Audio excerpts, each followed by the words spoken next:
afternoon, everybody. Sorry to interrupt the conversation.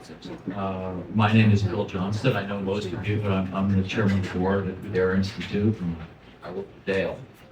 I'm delighted to be here to introduce Dr. Audrey Cronin, who is the director of the Carnegie Mellon Institute for Strategy and Technology, CMIST, I think it's short to, and a trustees professor of security and technology. Dr. Cronin is one of the world's leading experts on security and terrorism.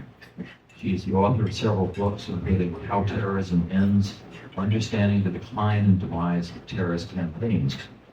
Interesting lady, she grew up partially in Moscow, so she has an interesting perspective on what she's talking about, and I'm delighted to introduce Audrey Cronin. Thanks,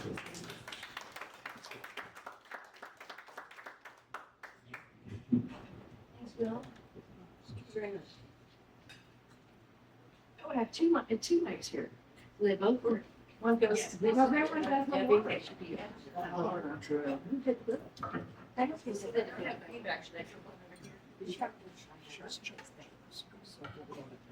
right. Let me just fix that. Okay. Let me just get a little bit organized here. There are a few things that I'd like you to know before I launch into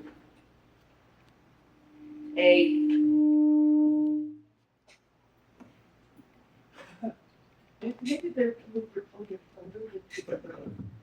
just tribute is all. Try that. all right, I'll keep going. I'll let it.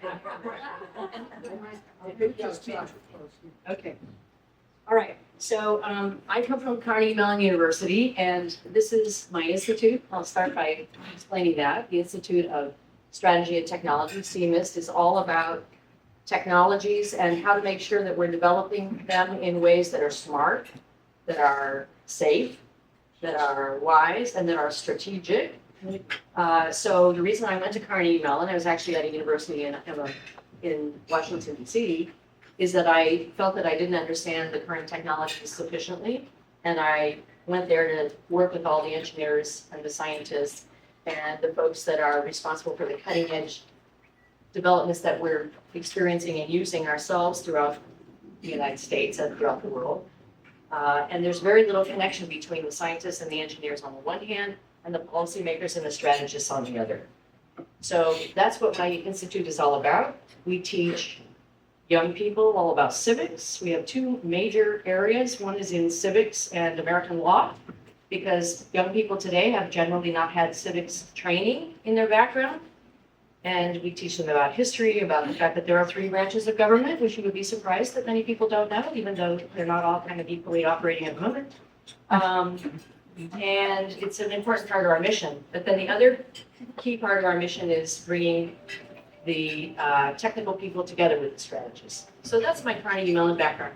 Now, Dale maybe promised that I would also talk about my personal background before I launch into discussing geopolitics.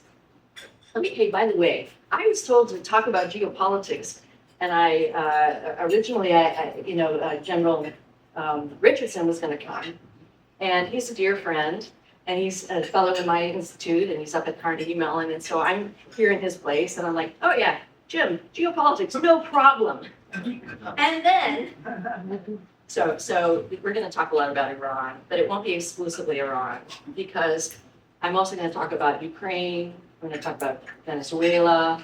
We're going to cover the world and also Asia Pacific and China, because what's happening in Iran is connected very closely to other parts of the world. We'll spend most of the time on the war in Iran, and yes, I think it's a war. But we'll also talk about the broader changes within the world. But now to be able to satisfy what Dale has told me to do, I grew up in a Navy family.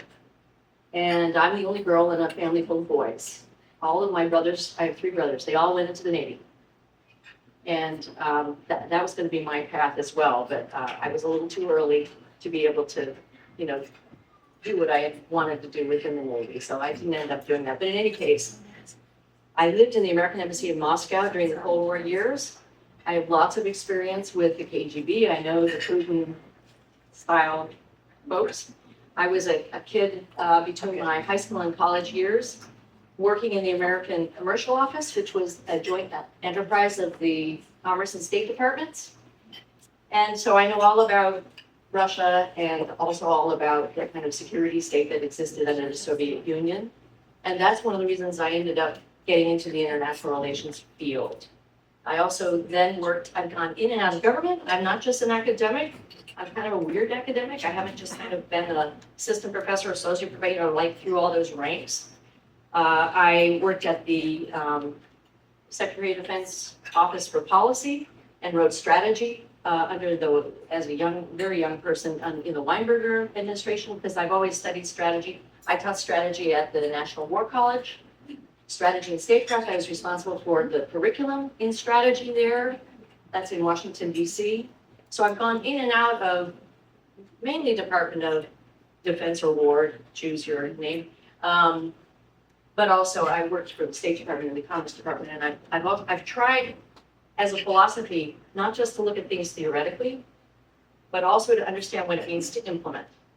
So I've been all over the world to lots of dangerous places. I've done interviews with jihadists, and I have always believed that you have to understand the way the world looks from other people, not just Americans. And what does it mean to have a policy and then have to implement it? So I've gotten out there on the ground and worked in the American government routinely. So anyway, that's a little bit of my background. Yes, I'm a geeky academic, but I also believe in understanding what it means to be in a war. I've been in dangerous places and very closely associated with the military. Many of my students go into intelligence and so on and so forth. So if you get, I understand that we're going to be talking about theoretical concepts today. The other thing I would like to tell you is that I am not political.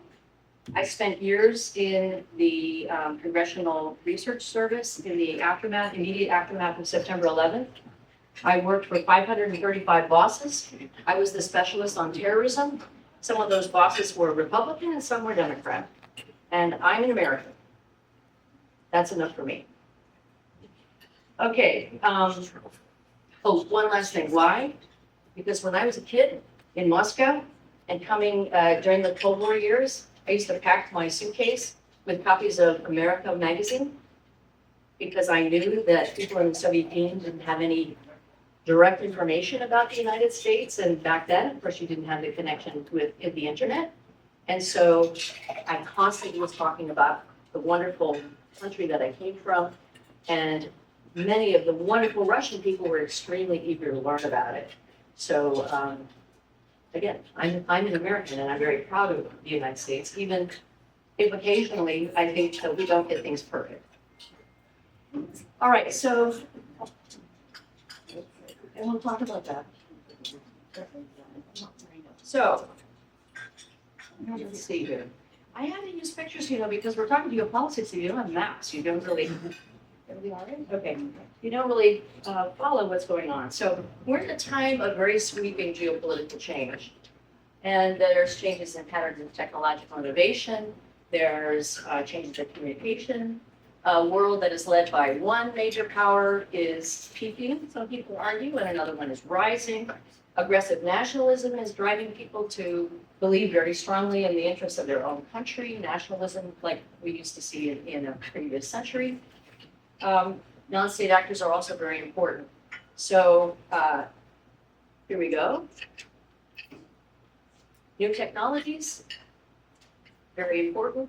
Increasing the rate of assassinations worldwide. Assassination is becoming quite a predominant technique. Proxy actors, we'll talk a lot more about those with respect to Iran in a minute. That's what we're experiencing today. A major terrorist attack propels a major country to retaliate. We saw that in the aftermath of October 7th. We saw that in the aftermath of 9/11. Disruptive technology drives major powers to take military actions. And we can talk about AI and the role that it's playing in the war in Iran. And then finally, a crisis that began with a terrorist attack. There we go. has resulted in a major regional war. And so, that all sounds very familiar, but let's take a little bit of a broader historical perspective.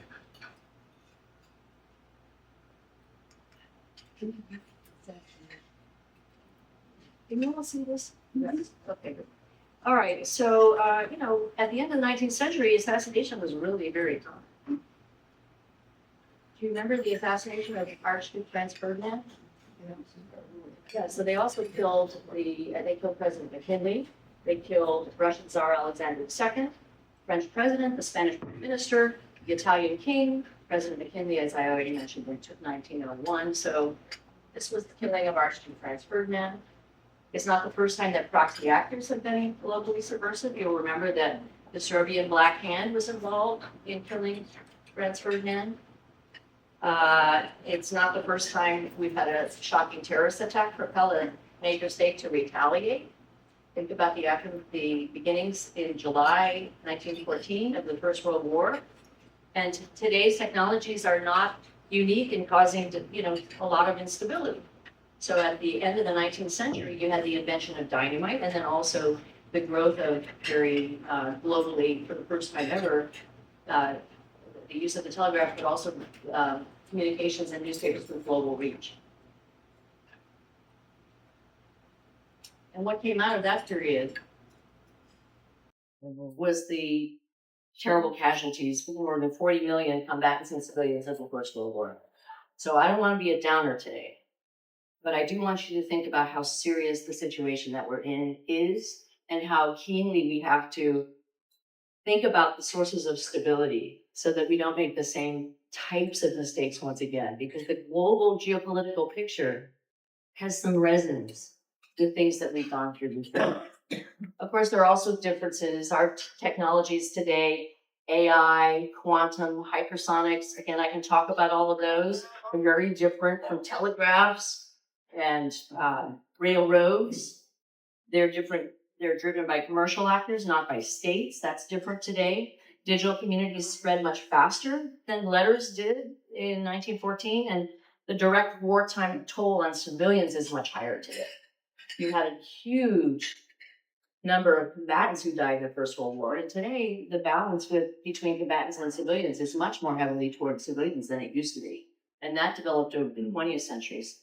But anyway, so it's a much more complicated world now. I don't want to be overly simplistic looking at a historical precedent, but let's just keep that in mind, because we got to get that right balance between making sure that we understand what's different today and also knowing that we've been here before in a way and making wise decisions.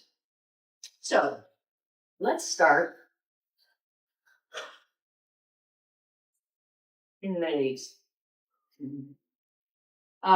Let's go back to the history. Now, you know that Iran is responsible for what they call their axis of resistance. Can everybody hear me? Do I have to hold this closer? Is it okay? Hold it closer. Okay. So the axis of resistance is Hezbollah, Hamas, Palestinian Islamic Jihad, the Houthis in Yemen, the Syrian government, and various Shia groups in Iraq. These are kind of like an arc of control that Iran has had. The October 7th attacks, Hamas, of course, engaged in those against Israel. Horrible killing of Israeli citizens, about 1,200. It was a terrible act of barbarism, and it evoked horrendous memories of the Holocaust. And then in response, of course, Israel called up more than 350,000 reservists, launched overwhelming military attacks in Gaza, and you know that history. President Trump's 20-point peace plan for Gaza, they've already implemented the first stage, which is that all Israeli hostages and hostage remains have been returned, and Israel has released about 2,000 Palestinian troops and has pulled its troops back to control of about 53% of Gaza. But the next step is whether Hamas will disarm. That's what's supposed to come next. They're not doing it. And the question is, who's going to make them? I'm not sure. I don't have an answer to that. I wrote a book called How Terrorism Ends. It's probably the book that I'm most well known for. I won't be focusing on that so much today, but I can tell you that a group like Hamas, the main way that it will end, since it's been in existence for decades, is by internal failure. if you look at all the other historical precedents, that's the most promising way to end that group. And that means dividing them from public support by the Palestinian people. That's not the approach. So I worry about generations, not just the fact that Hamas has not been eliminated. Unfortunately, horrendous group, but I also worry about future generations as a result of the number of civilians that have been killed. So that's the kind of background. And then between 2023 and 2025, there were a number of other things that spun off from what was happening in Gaza. Let's see. I've got the map. Right. So in the Red Sea, the Houthis attacked commercial ships and military vessels in the Red Sea because they were trying to be loyal to Iran. In Lebanon and Israel, a second front opened on the north, and the Israelis bombed, and there was a constant exchange of artillery because the Israelis could not have individual people who lived in the north of Israel indefinitely living in hotels out of the range of artillery. So they had to do something, and so that spread the war to the north. Come on in. Yes. We have 2 seats over here. There's 2 seats here. That's gonna cover up the screen. Oh, sorry. Yeah, sorry. Oh, I didn't mean to do that. Okay. And okay, so the war was already spreading in the aftermath of October 7th. Israel invaded and occupied South Lebanon. And meanwhile, next door in Syria, opposition forces sensed an opportunity, and so the regime fell in 2024. It was a result of a lightning offensive by opposition troops of Hayat Tahrir al-Sham and Turkish-backed Syrian National Army at war, and Iran and Russia couldn't protect their ally.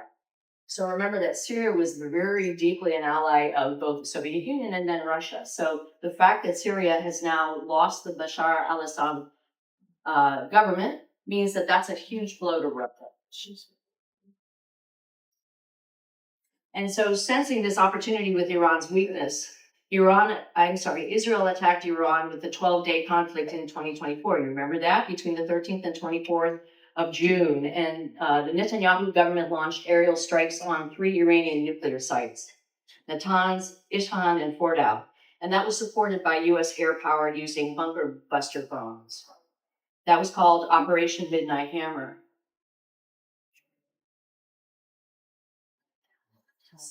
President Trump claimed that the nuclear program was totally annihilated at that time.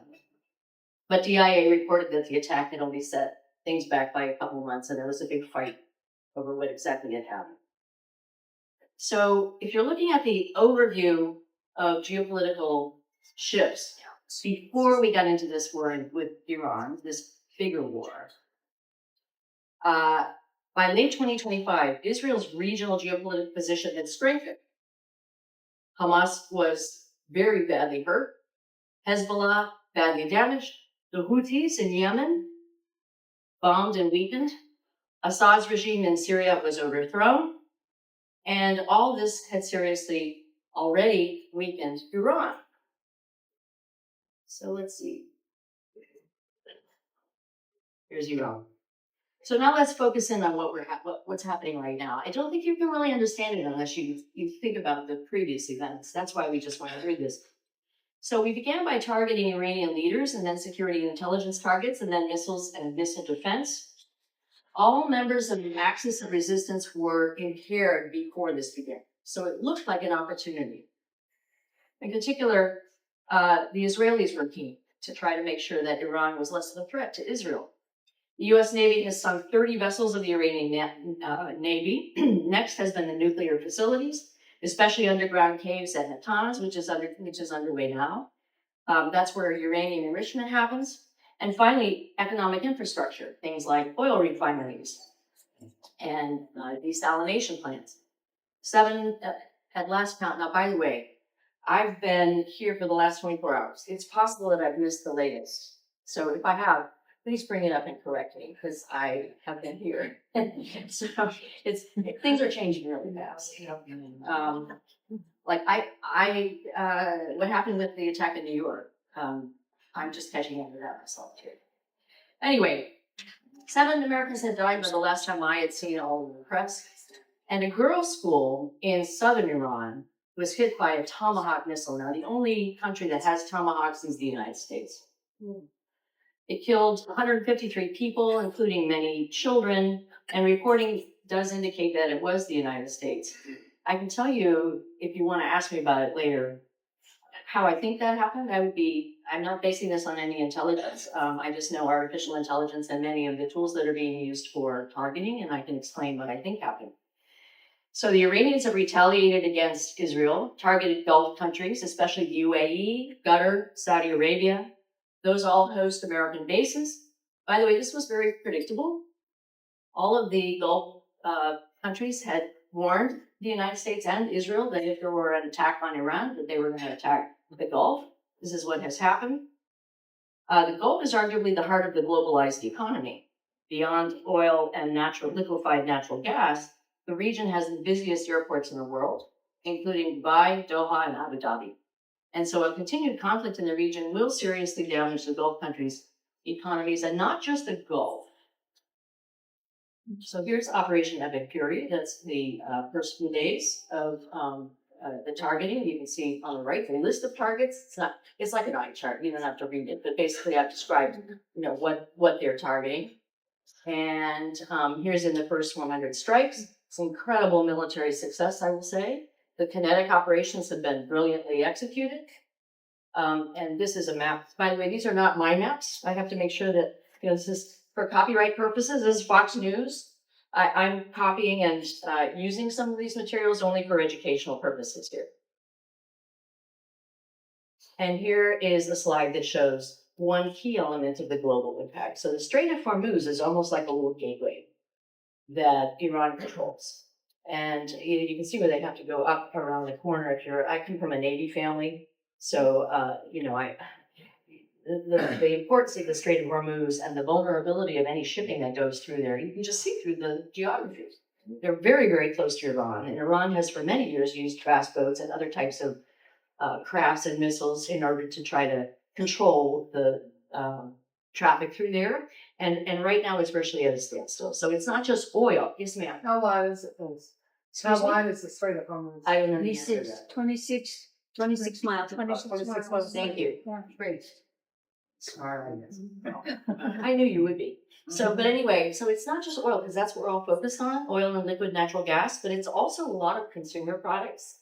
It's a major transition point. And then, of course, remember, you've also, do I have this on this map? Not very well, this is too close. But remember, you've also got the Red Sea. And so down at the corner where Yemen is attached to Saudi Arabia, moving past Yemen in the Red Sea is also a very serious point of vulnerability. So all of our commerce has to go all the way through the bottom of Africa or go the other way. I mean, you can use the Panama Canal, but there's just not enough.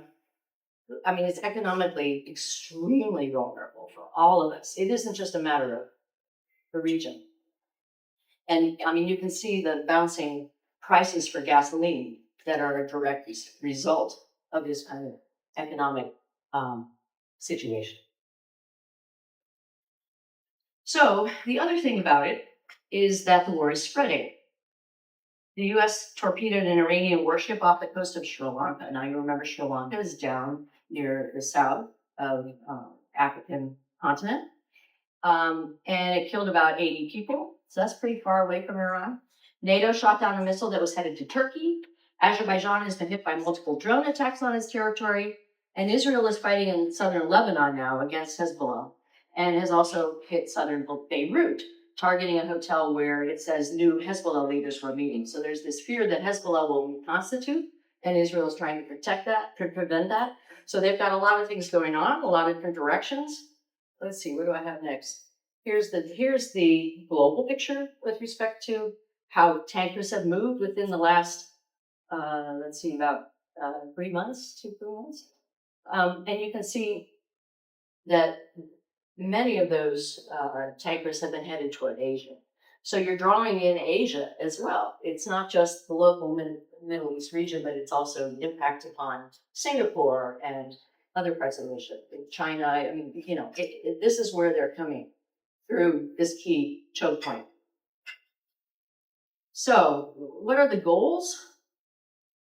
Let's see. Now we're going to go back. This is the next one. So the goals are shifting. I've been trying to follow what's happening with respect to objectives. Remember, I told you that I teach strategy. I taught strategy. I still teach strategy for senior military officers and also kids in college. But the very, very first thing that you teach folks who have not had a background in doing planning and strategy is that you set your strategic objective first. And then the means that are applied to that objective are set. So the worst thing you can do is to be driven strictly by your means and not have a clear sense of what your objective is, your end.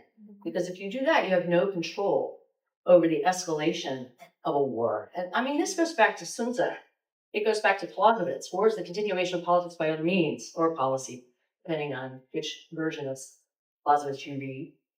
War is a political enterprise. If you don't set a political outcome and objective, you're putting yourself in a great deal of danger for not knowing exactly what the end of the war is. You have to identify what your objective is before you can actually decide whether the means that you're using are achieving it. Then elected the new leader. And unconditional surrender is reminiscent of World War II. It's a very different war than World War II. Unconditional surrender is very difficult to demand unless you put roots on the ground. I mean, think about what happened after World War II. We had American troops in Japan. My first book was about Austria and the occupation of Austria and Germany. American troops were there stabilizing those countries. If we're talking about unconditional surrender, to me that says, okay, that means troops are on the ground. I'm honestly not sure. It worries me that the objectives are not crystal clear, even for someone that is trying to get a lot of attention to that. But again, it just could be that I'm wrong. Still, there are lots of different objectives that come out in the press. All right, so that's what's happening in Iran. The war is spreading. Let's shift to another part of the world that is very heavily affected by this. And that's going into Europe.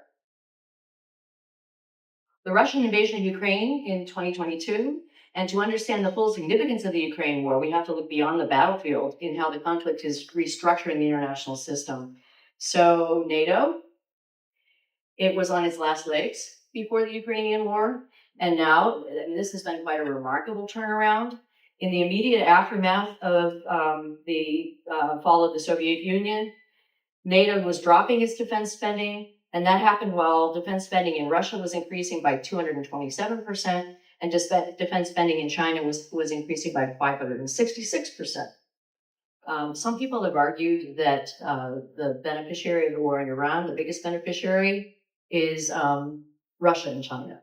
Mm-hmm. There's an editorial by Max Boot that I commend to you. Anyway, so NATO, that has been an effective shift. NATO is increasing its defense spending. Germany's role. Germany was so dependent on Russian fossil fuels before the invasion that Germany couldn't heat German homes, power vehicles, drive its factory power plants, and delayed closing its nuclear plants. Big change. And now we've returned, very, very strangely for me, a kid that grew up in the Cold War. What we now have is a world where a unified Germany confronts Russia, this time with Western allies on Germany's side, okay? So think about that. Yeah. Go back to the Second World War? That's so weird. That is absolutely a geopolitical development, and it's tied in with the war in Ukraine, in Iran. We'll get to that. So you cannot just look at Iran and really understand how the world is shifting. So that's what's happened in Europe. Because of the invasion of Ukraine, also, the biggest thing that happened geopolitically was that Ukraine pushed Russia and China together. Let's see. There's the invasion, 2022 invasion. And here, I have a slide of Russia. Okay, my bad. What happened because of Ukraine was the Russians and the Chinese started to do joint military exercises, joint naval exercises, and they agreed to build a Power of Siberia 2 gas pipeline that goes from Mongolia to China. So energy is always a key part of a geopolitical picture. So the other thing that's happened, in addition to Germany, because of the invasion of Ukraine, instead of Germany being dependent on Russia, as it was immediately before the war in Ukraine, Russia has become dependent on China. Russia has to use capabilities from China as well as North Korea, frankly, artillery and troops. That's a huge geopolitics shift. All right, so let's go quickly through the Western Hemisphere. I am not an expert on Latin America, although I've done some field studies there, so I won't spend as much time on this. Operation Absolute Resolve, January 2026. There it is. Captured Nicolas Maduro and his wife. They went to New York to face charges. You all saw this. The whole raid took about 2.5 hours, and it was only about 30 minutes on the ground, and it was flawlessly executed, phenomenally successful militarily. And now the Vice President Delcy Rodriguez is in charge, and it's very interesting what has happened to the head of the Venezuelan opposition, Nobel Prize winner Maria Machado. She's been pushed aside. And Delcy Rodriguez is running the country as long as she cooperates with American demands. So President Trump has repeatedly talked about Venezuela and how what we did there was so successful, which is true, assuming that the country can continue to be stable moving forward. And he has said that it is the model for the attack on Iran. Quote, it's going to work very easily. It's going to work like in Venezuela. He said that in an interview on CNN. So do remember that the two countries and their populations are very different. Venezuela has 28.4 million people. Iran has about 92 million people. Iran is an extremely ethnically diverse place.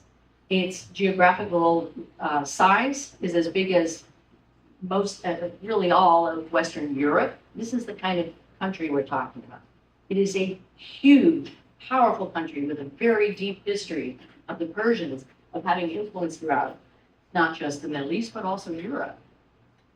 So, and also moving, of course, to Asia. I mean, go through your ancient history, and Iran plays an incredible role. So it's a very, very different case than Venezuela. Also, unlike Venezuela, Iran has all those proxies that it started out talking about. Not so in Venezuela. Very different. Venezuela was also a crisis-ridden leftist autocracy, and Iran is a theocracy. And it is protected by a brutal Republican guard. And they're very effective, and they have a lot of guns, and they have a lot of capability to kill people that might rise up. So when we talk about whether there could be a revolution in Iran, I'm not saying that's impossible. I mean, what happened in Syria was incredible to me. Anything is possible. However, it's a very different situation from other places where there have been revolutions against their government. They have no infrastructure in place. They have no charismatic leader who's drawing the people together. And they have an incredibly brutal and powerful and very well financed Republican Guard that is quite good at killing its own people. Different situation. All right, and so then finally we'll go to Asia. There, and that's Maduro. Again, brilliant military exercise. Think about the political situation. Very different from Iran. And now we're going to Asia. And I'm going to have to cover this very, very briefly because I'm going on much too long, but think about the Taiwanese. Elections in Taiwan in 2016 showed that the Taiwanese were quite interested in not just sort of gradually joining China as an economic, as their much more conservative former regime, the KMT, was at least open to thinking about.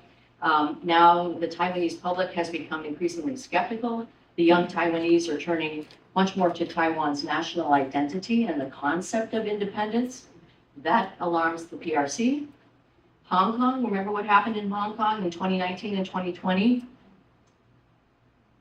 There are some pictures. I think Hong Kong is on the bottom there. Oops, sorry. Hong Kong had an agreement where they were supposed to have a form of autonomy that has essentially been ended. And then there was the pandemic. And the pandemic heightened tensions as China declined to provide access to Wuhan and to explain what the origins of COVID-19 had been. And the pandemic crisis also, of course, affected all countries in the world, but especially the United States, with the worry about supply chain vulnerability and the dependence upon Beijing's cooperation, even at a time when they would not cooperate in revealing what the source of the virus was. So that was an accelerant of what people call de-risking and sometimes even decoupling of the two economies. But most important is Chinese military and naval assertiveness, and you can see that in the picture of the on the upper right. So in 2009, China sent the UN Commission on the Law of the Sea what they call the 9-dash line, claiming to the vast majority of the South China Sea. 2012, the PLA Navy paramilitary forces took control of Scarborough Shore. They've been gradually controlling more and more of the territory in the South China Sea. That prompted the Philippines to appeal. The Philippines actually won, but the Chinese have continued to take over military outposts and build military outposts on artificial islands such as the Spratly Islands, where they built artificial islands on existing reefs. And the number of dangerous and unprofessional Chinese military operations has vastly increased. So you've got dangerous operations in the water, you've got a huge amount of naval clashes, and you've also got dangerous operations among Chinese and American aircraft.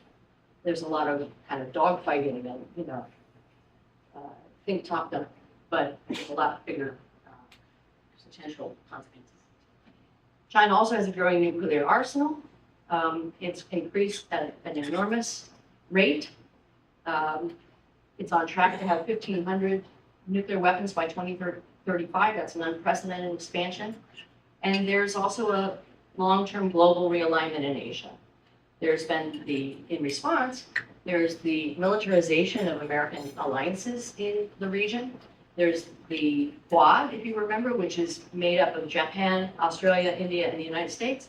AUKUS is an agreement between the United States, the United Kingdom, and the Australians, and it's designed to try to give nuclear submarines, among many other things, to the Australians so that they can have a stronger presence within that region.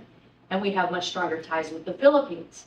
And the Philippines, we have a kind of an agreement, a bilateral military defense treaty. And Washington has been giving very strong statements of support to the Philippines if something should happen with respect to the Chinese attacking the Philippines. So things are set up in such a way that we have a lot of military action going on in China, and now we are very heavily distracted and focused on the Middle East again. Remember that what we wanted to do at the beginning of the first Trump administration and throughout the Biden administration was to refocus American attention to what many people argue is our biggest security threat, certainly our most important peer, and that's China.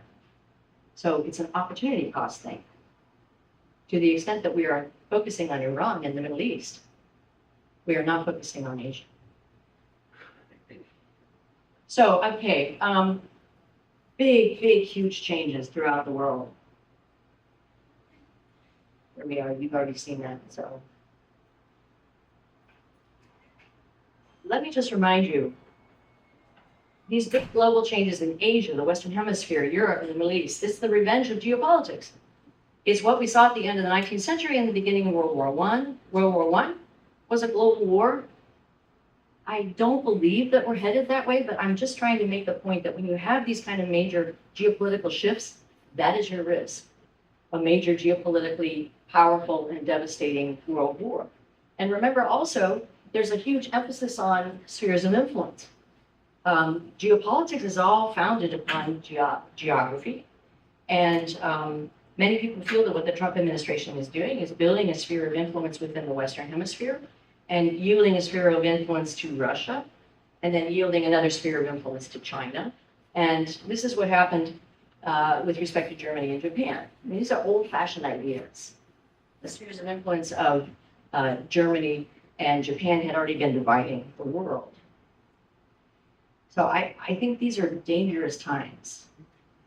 That doesn't mean that that it's irreversible, but it's really important that all of us understand this history and play a role in realizing that the decisions made now are not just focused on the brilliant military operations that we're so incredibly good at, but also that we see the broader global geopolitical pictures.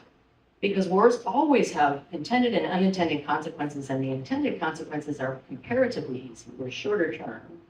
Things like targets that are bombed and operations that are carried out, suppression of air defense, leaders that are captured or assassinated. All of these things the United States is phenomenally good at. And so is Israel.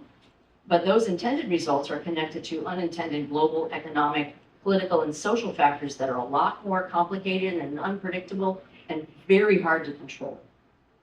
So we have to more closely monitor the kinetic operations that are happening in Iran, and then also think about the broader geopolitical implications, not just what's happening, but what we're not doing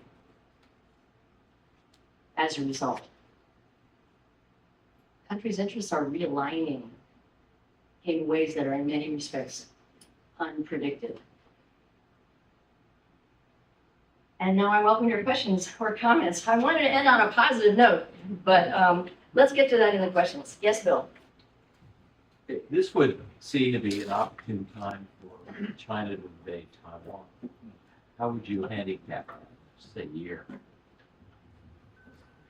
Well, I think it is a serious danger, and they have talked about taking Taiwan by 2027. Right.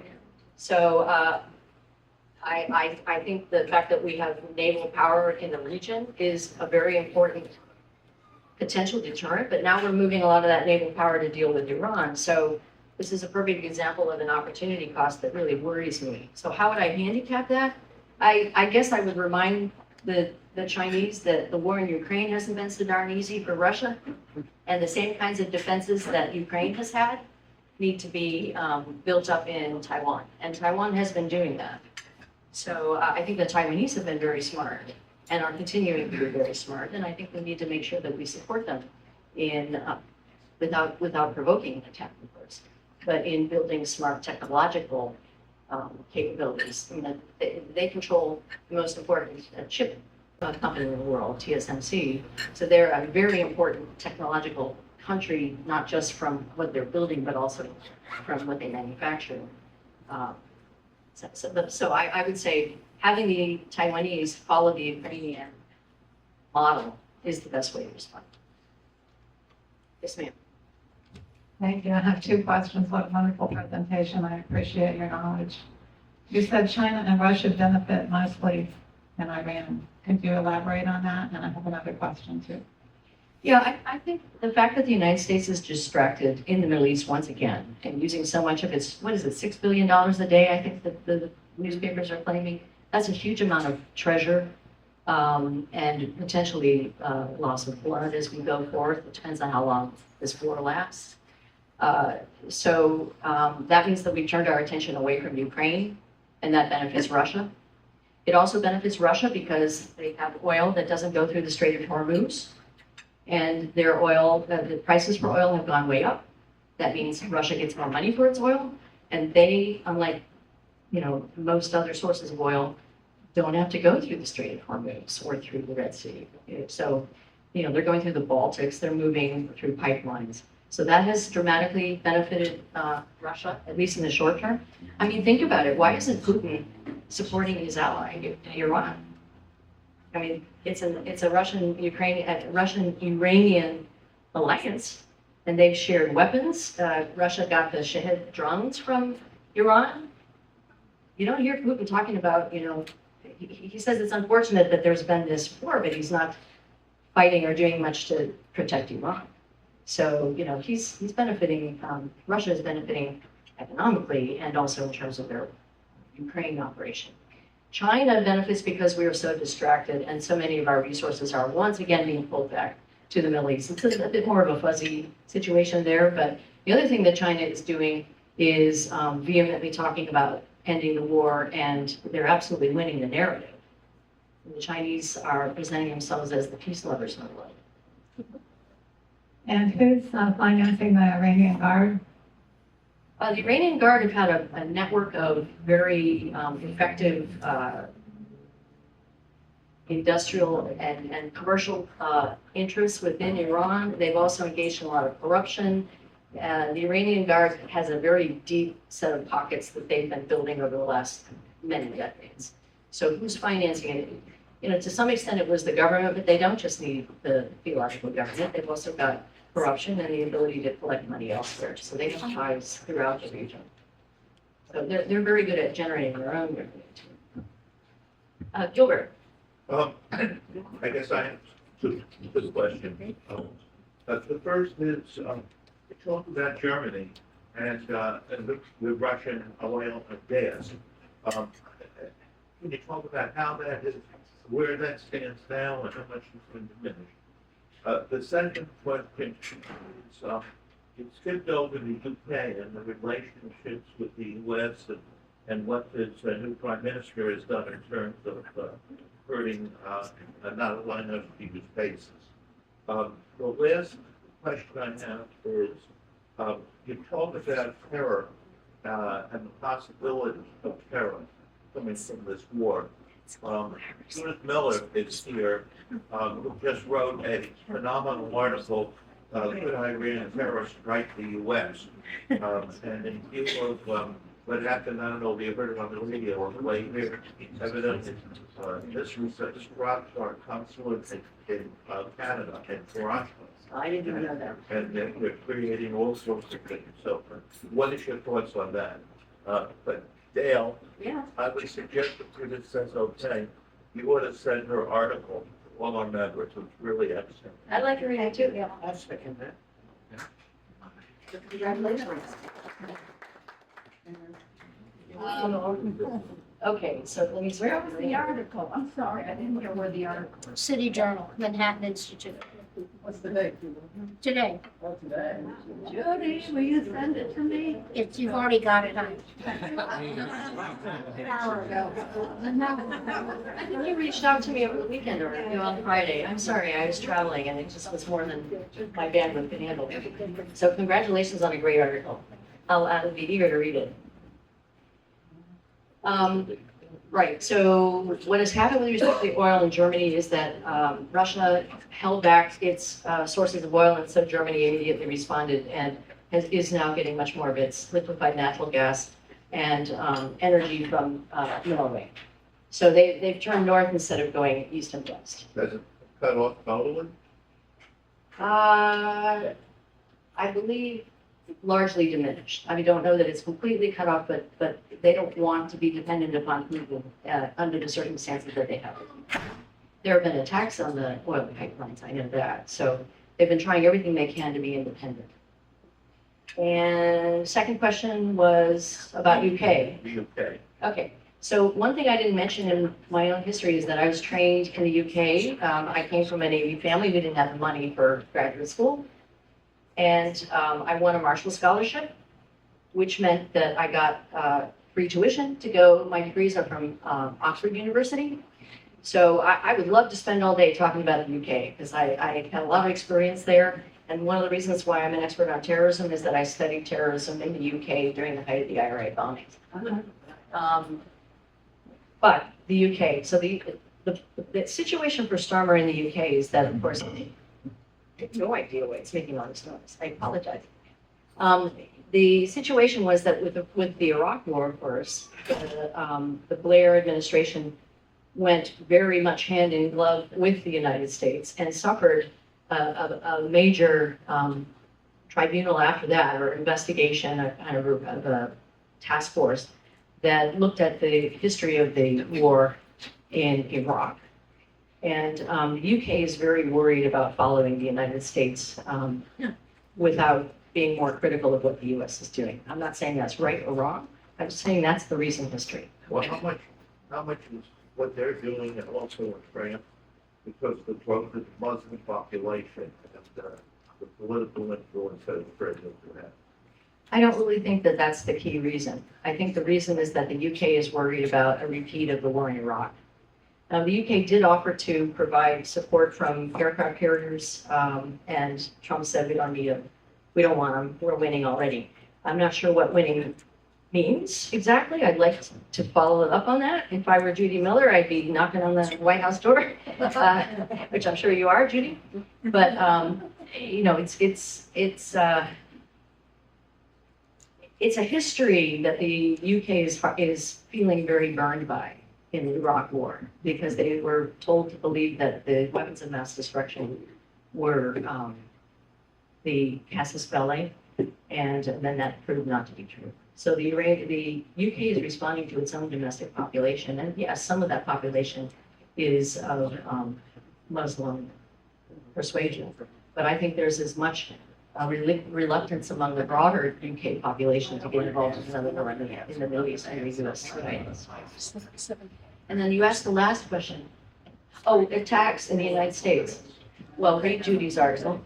I mean, if you look back at the history of attacks by Hezbollah and Hezbollah proxies in the United States, and also by Iranians who are diplomats in the United States, it's pretty rich. But at the same time, the Iranians have not been super effective in carrying out those attacks, and we have a lot of other groups that are also eager to carry out terrorist attacks. So I would say there's definitely an increase in threat. The one thing I will also point out is that as a result of the DOGE cuts in the federal government, there are many fewer counterterrorism, particularly international counterterrorism, experts in the Department of Homeland Security than there used to be, because so much of that workforce has been shifted to look at the border, a huge problem. I'm not arguing against that, but most of my students from the time shortly after 9/11, when I was one of the few people that actually had been studying terrorism through the 1990s, most of my students were in positions like that, trying to protect the United States homeland from terrorist attacks. And many of those people have just been let go. I have one last question. You started off talking about the way you teach in the civics school. Yeah. Brett Stevens, I don't know if you ever read his article. Sure. New York Times, just said the most important thing that we need to do in the United States is require every young person to have a civics course. Because they have no idea what's going on. Yes, both in K through 12, but also in college. And so we get students who have already had a huge deficit in their learning as a result. I mean, Carnegie Mellon draws from a very selective group, so it's not a particular problem to Carnegie Mellon, but there are a lot of kids who have suffered the results of the pandemic, but also the curriculum after the Cold War ended. Most curriculums in many states were changed to no longer teach classic civics and to shift toward other types of topics. There's a huge emphasis on science and math. Debbie, where are you? We were talking about this just the other day. There's nothing wrong with that. Debbie was a teacher, you know. What was it, 6th grade, I think, in public school. Yeah. And so there's no room in the curriculum. You have no control over what you're teaching kids. And civics was one of the things that was thrown out. So it was like we believed that we had won the Cold War and that we didn't need to teach young people anymore about America. And so as a result, you know, we have students who come to college, American students, who don't know the very, very basics. And so how can they even know that there's something unusual going on now? They don't have the foundation. They also don't know any American history. We're on the 250th anniversary, and you know, many of them have never studied the Civil War or the Revolutionary War, or they have very little understanding of who the founders were and what the sources were of the founding documents. They don't study Locke, Hobbes, Rousseau. For teachers, you're being allowed this to be changed? I don't know. I'm not an expert on the teachers union, and it's not so much a factor at the university level. Let's just say it this way, Gilbert. I'm doing everything in my power to change it. But if you know, you're working against a lot, you have to find funding in order to be able to teach civics in ways that students at the college level can study. So it's something I'm very, very deeply dedicated to, particularly for people who know technology. Because and those are the ones at Carnegie Mellon, it's one of the reasons I went there. How can you understand the role of technology in potentially undermining democracy or in engaging in surveillance of our own population? Or, you know, what are the risks one of the books I wrote was called Power to the People, and it's all about the risks of accessible technologies. And the scientists and the engineers and the computer scientists generally don't have that sort of, that's not what they've studied. So they're not thinking about the political risk. And so what you need is your strategists and your scientists talking to each other before you have the next brilliant technological innovation. So that's what we do. We're trying to make sure that, yes, they understand what the American system is all about and how a platform can undermine that system through irresponsible propagation of things that are not true, for example. Doing my best. Can I follow up on Oh. the technology subject? Can you explain with the Department of Defense, or what they call themselves, Department of War now, is the debate that's going on with OpenIA and the other company, which was rejected because they have a moral compass? And how does that affect our security and our intelligence?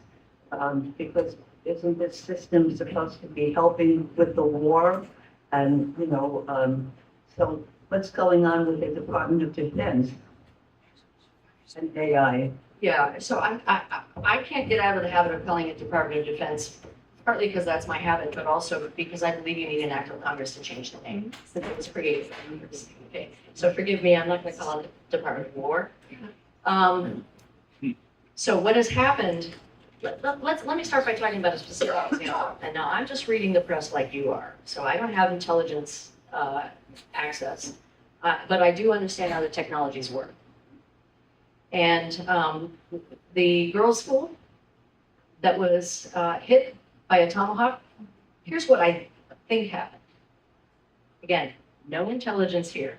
This is just Audrey, who now understands well, because I've been working on it for years now, like Carnegie Mellon, how the technologies work. The main way that artificial intelligence is being used in military operations is to enable targeting.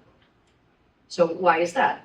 Because machine learning and artificial intelligence and the vast amount of data that is collected now from sensors, from traffic cameras, particularly internationally, from all of those sources of data online, signatures of people's telephones, you name it, all of that data was a vast amount. And up until very recently, you had to have thousands of intelligence analysts who were sifting through the data. And it used to take, there's one estimate that says that they looked at less than 5% of the overall sources. It was just so overwhelming for humans to handle that. And the data is combined with enormous increases in computer capability, computer power.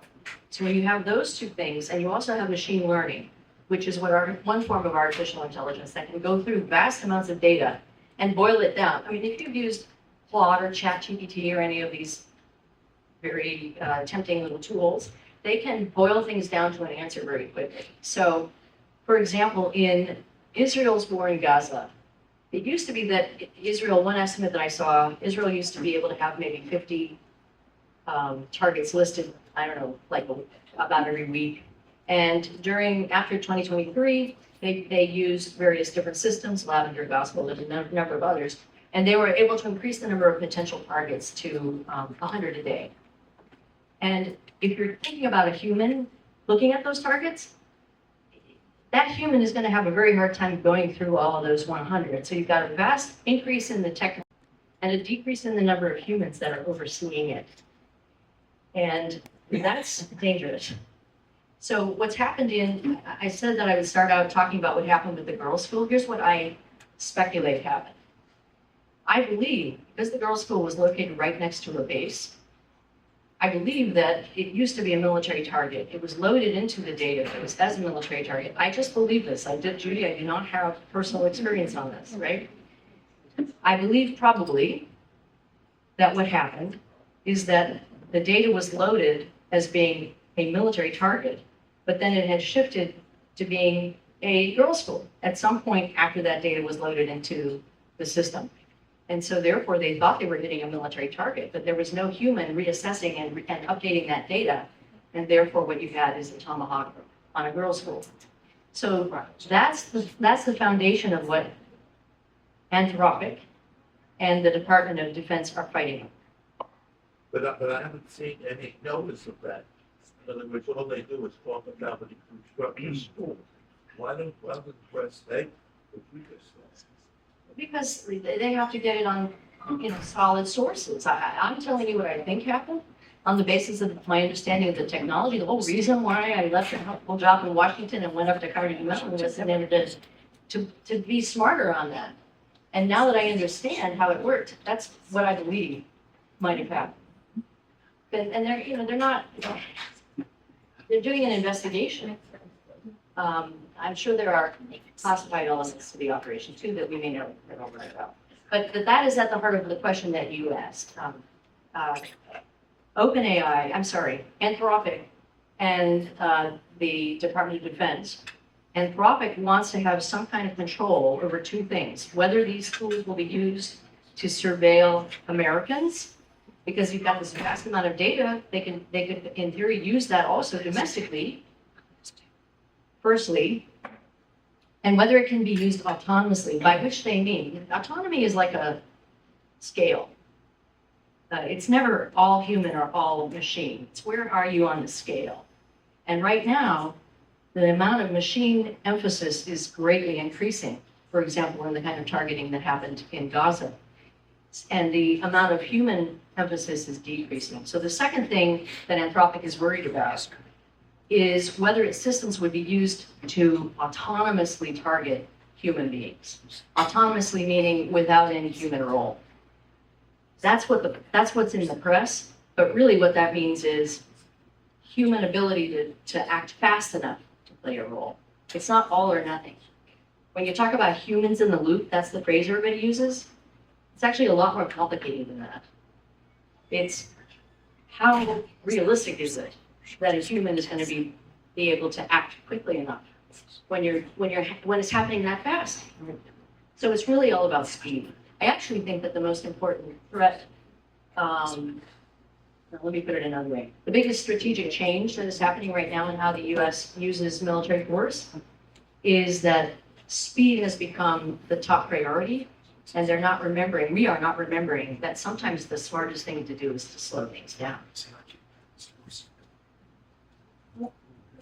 You mentioned that the line is the theocracy versus whatever, that we've all come to learn that in Iran, the theocracy is very aggressive with jihad. They want to conquer the world. It's hard to see their faith in the Abrahamic faith system. Do you happen to know who's been funding that theocracy? Because there's talk that China and Putin's been funding it, that they've been funding Iran in this present regime. And that's part of the reason for this blitzkrieg.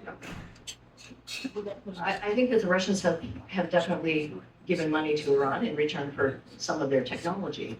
So yes, but every country, a massive country like Iran is going to have funding from a lot of places. Yeah, but I think strategically, we're all talking about strategically and everything that this aggressive theology that we're seeing is Manhattan actually. Well, I don't actually think that the theocratic government is nearly as much in control as the IRGC is, the Republic Guard. That's So, a big distinction. yeah, I think that's important, especially right now. So what you've got is local combat units that are carrying out attacks. You know, Louder? About geopolitics. But if I'm looking at the bigger picture, right? I think we're always going to have complexities. I think we're always going to be having shifting balances. I mean, things are going to, the way you describe all of the years of your learning, that's always a constant because everything's changing. Everything has a ripple effect across the world. So when I look at Iran, we've been working on Iran for a long time. And we tried delivering tried billions of dollars in cash. We tried carry negotiating for however long. We tried every kind of negotiation. What would the world look like if we didn't take this bold step? Because we haven't been taking any bold steps for so long. You know, we, as a populace, when we watched our president literally wander off at these global meetings, kind of lost as to where he was even going. We've been kind of reflecting for a long time the geopolitical kind of shifting. So when I look at what we're doing in Iran, is that kind of a catch-up? I mean, because if you look behind the scenes, what was their ultimate goal? Was that an ultimate goal that we really needed to stop? And what would that world look like if Iran was allowed to elaborate and be able to complete their nuclear, their ideas? So that's how do you see the world being if we didn't do this, rather than maybe we shouldn't have done it this way. We tried it so many times to do it another way. I think the timing of the war, when we were in the middle of negotiations, I mean, this has come out in the press too, that there was a belief in advance of the negotiations that they would fail. So that makes you wonder whether those negotiations were engaged in a way that would have helped them succeed.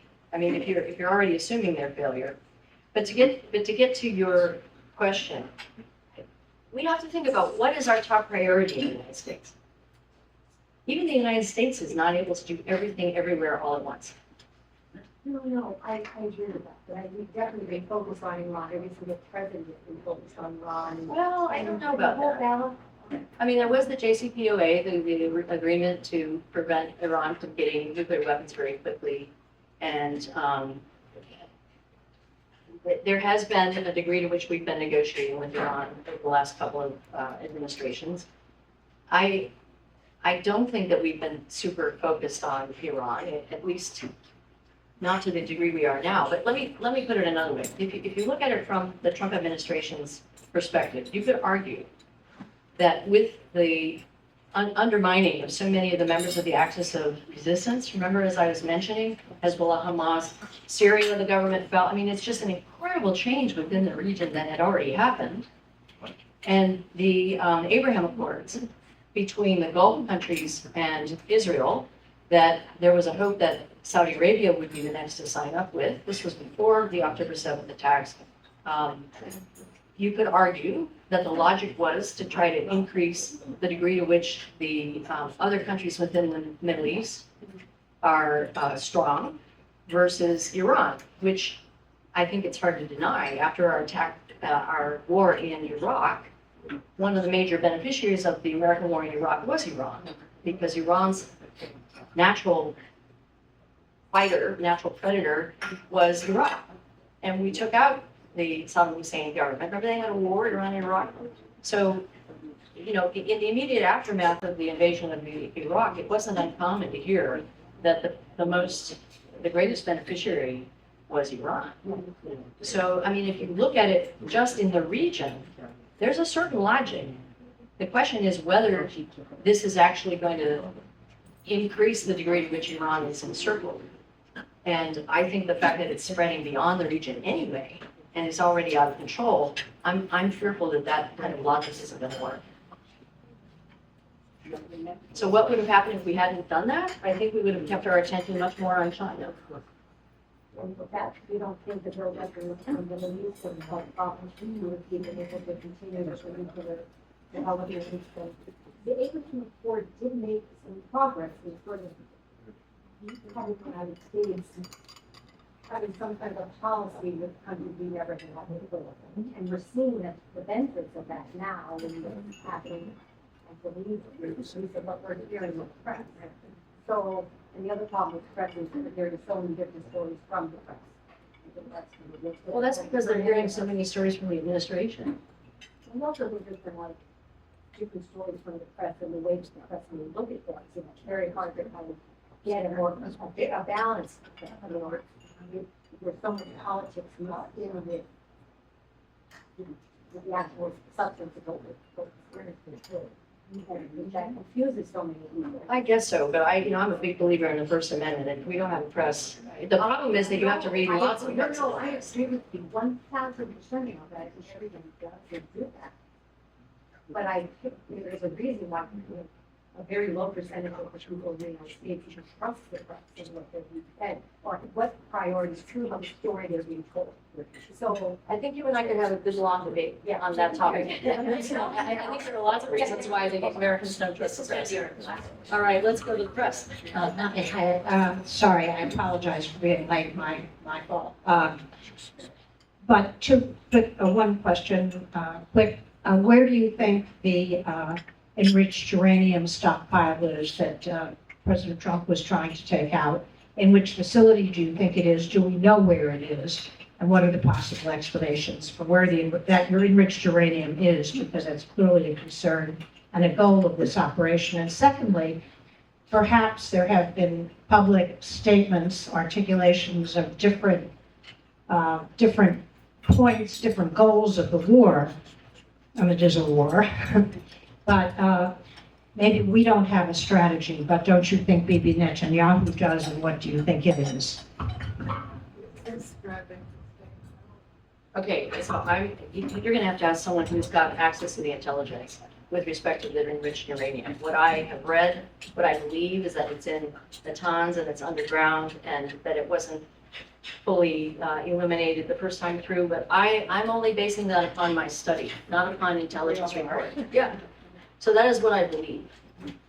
And then with respect to Israel and its strategy, I mean, I've kind of gone through how the region has changed. Netanyahu likes to have a wartime role, and he has used that wartime role in order to strengthen his domestic position within Israel. And I think also, that's the goal of this, is to strengthen. I don't his think- position. I don't think you can, it's not one thing and not another thing. I think that is a side effect. But with respect to Iran, what do you think he hopes to accomplish? Well, I think Israel has for a long time wanted to get rid of the threat of Iran. I mean, they're more under the threat of nuclear weapons in Iran than anyone else is. So that's a 30-year goal. The question is whether this is the most effective way to do it. And I'm not convinced. I think this is the worst question because everything is kind of dependent on oil. And as it's spreading, I never understood why they're Iran and actually sending out their missiles and whatever to the countries that have the same emotional feelings. I don't understand that. But everything is dependent on energy. And it will be a problem if this war extends more around the world. I want to know how you get out of it. I'll tell you how, I mean, and it's not a popular answer. It's a little bit of a controversial, you call it green energy or, it's just, you need digitally native sources of power. And that includes solar, and you can see the solar in Palm Beach as you land at the airport. I was looking at all those solar fields, I thought, wow, that's, and it's wind, and notable people hate wind because it's perhaps not the most beautiful thing, but the question is, if the alternative is causing us to have to lose a lot of blood and treasure, I mean, you have to find other sources of energy. But our president has Yeah, the other thing to remember about sources of energy is that we haven't even talked about cyber attacks. So cyber attacks we were talking about this at lunch, cyber attacks on coal-powered sources, oil-powered facilities, all of those are very easy with cyber because most of those are they're 30 or 40-year-old at least connections to the internet. And it's very difficult to keep updating these extraordinarily old systems. Whereas if you build new systems that are digitally native, they're much more resistant to cyber attacks. So whether you believe in climate change or not, or whether you believe that, wind power and solar power is the future, whatever you believe about that, right? The bottom line is that if you want to protect the infrastructure and the grid from cyber attacks, you should have a more diverse, digitally native Infrastructure, and we don't have that. We don't have it, and but that's part of the plan. Yeah. Get it more. Yeah, so I have I'm a, gonna change it. Because we don't have the answer to what we're going. Luckily, we will not have a major war. I hope not too. So that's why we have these kinds of meetings, because, you know, your role in this is very important. You may not think so, but keeping it up on exactly what's happening in the world, you have a lot of power. But you just can't believe everything in narratives that are presented and not then double checked. So look at all the connections between other parts of the world. That's the key point. Make sure that you understand how the United States strategy is shifting and how we have to decide not to do things as well as to do things. Dale. Our last talk was with the man from MIT talking about nuclear and what to do about it. If you're interested, I think, Debbie, is it online yet? No. Okay, we film everything. In about a week or so, it'll be online at variances.org. You listen to him. They'll give you an answer. Sure. My brother's a nuclear engineer and has been very involved in nuclear power. I'll be very keen. I didn't talk much about nuclear power because that's, you know, you have to divide things up in a family, and he was the new guy. So Right. I'll look for that. Yeah, in about a week or so. How long is it going to take, Debbie? Takes about a week. A week. And this will be, your conversation here will be on in a week too. So Okay. people can refer to the wonderful speech. I mean, you're terrific, you know. Yes. Done a lot of work. I don't know if they do.